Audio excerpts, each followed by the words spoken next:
morning there, it's Miss Eba here yet again, and today I'm giving you a few tips, just a few teaching tips which I think will be of benefit to yourself and which have been of benefit to me. And I'm always learning. I always say to people that I'm a teacher, yes, but I am forever a student. And if you look at the Michelangelo quote, it actually says, I am still learning and I'm 87. So I believe that we should all be learners for life. Now, some of the tips that I'm giving you today, which I believe will benefit you. Tip number one, how to manage workload. Now, that's going to be an ongoing thing. Teachers are always going to say there's a lot of workload and there's always going to be a demand on how do we manage it. So one of the things I've stated is that, number one, you plan your frees effectively. So whenever you have a free lesson, don't think, I'm going to do this, and that. No, I'm going to mark, be specific about it, be precise about it. I'm going to mark 20 year 9 books. I'm going to mark 10 year 8 books. Or I'm going to update my IR, or I'm going to change up my class pack for my year 11. You have allocated that time specifically.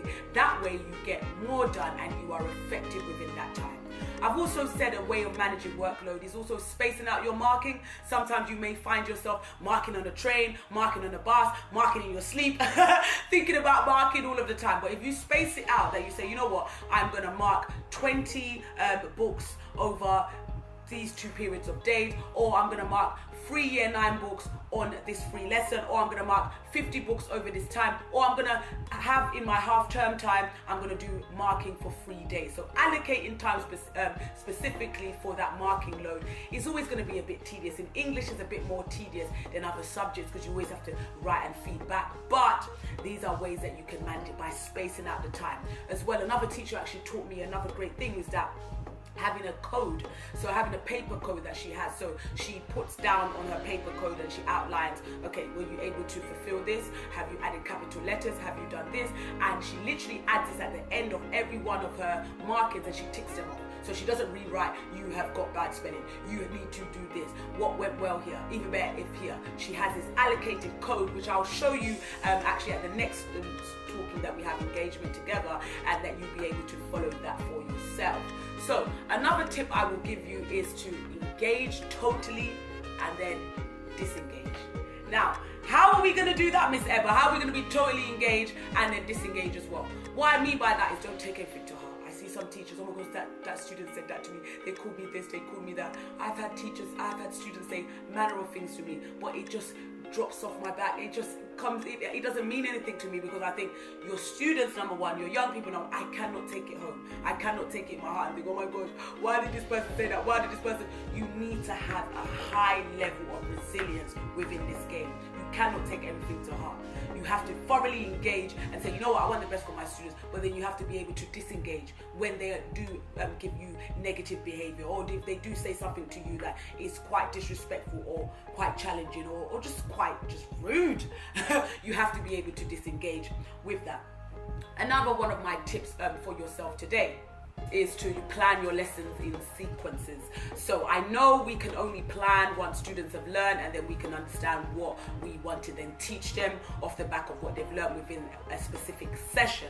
However, you can plan in sequence how, like if you say to yourself, you know what, I'm now focusing for my year 9s on a fellow, I'm going to plan a sequence of lessons or 4 lessons or 4 to 5 lessons, and then I'll tweak it along the way depending on what they've learned and been able to digest within that time. So, but I've planned at least 4 to 5 lessons at once. I know some remarkable teachers that plan weeks in advance and then they tweak it along the way. There was one teacher I came into contact with the other day. She said she plans months in advance and then she tweaks it along the way. But the further we get in within this industry and the further we get on within our career, we'll be able to find things along the way that we can do and things along the way that we believe that we can change as well. Now, another tip I will give you is observe teachers. Be around you should be saturated, your network should be saturated with teachers. You should be speaking about what they're doing, how they can change this, how you can change this, what you're doing, and whatever opportunity that you get, go and observe a remarkable teacher with whatever school you're in, and they've told you, you've stepped into it and they've said, you know what, this person is phenomenal. Don't just hear about it and heard, oh, I heard you're phenomenal. I've heard you're phenomenal. Can I sit in one of your lessons where I potentially have a free? You may seem a bit weird at first. People may think, okay, she's a bit eager, but when you implement what that phenomenal teacher has demonstrated within that 1 hour that you're there, or even 20 minutes that you're there, you will see yourself consistently getting better and better and better within your field. And there'll be no bounds, there'll be no stopping you with that attitude of forever wanting to be a student. Another tip I will give to you, forever wanting to be a student, a mentor, having a mentor.